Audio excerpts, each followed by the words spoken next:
The ground was rolling for an extended period of time. I wasn't exactly sure what to do or where to go. I'd never been prepared for anything like this. My wife and I stood outside and basically held on to the outside of our house. You couldn't even stand up. I mean, literally at the peak of these waves that were washing over the ground, you literally could not stay on your feet. You had to kind of crouch down in a ball or put your back against something so you didn't fall.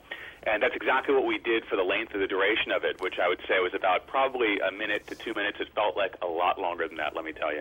Indeed. And are you saying that you live there, or that you're actually traveling there? I actually live here. I've lived here for the last 8 years, and I live on the west side of the city in a little section of Tokyo called Kichijoji.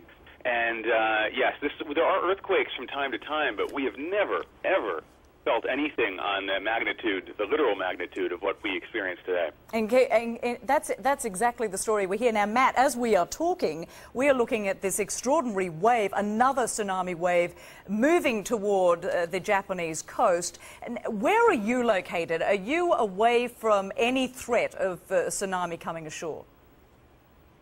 Yes, we're very fortunate to be located quite far inland. Of course, there's some rivers and streams around here, but those aren't being affected by the tsunami. We're kind of, I would say, a good 10 to 15 miles away from the coastline, so we don't have to really worry about that where we are. But with the footage that we're seeing, the video that we're seeing on the television screens is just, it's absolutely, it's heart-wrenching, actually, because you know that probably a lot of those people did not have a chance to evacuate before the wave hit, even though they were telling people you need to get away from the shorelines, you need to get away from the water.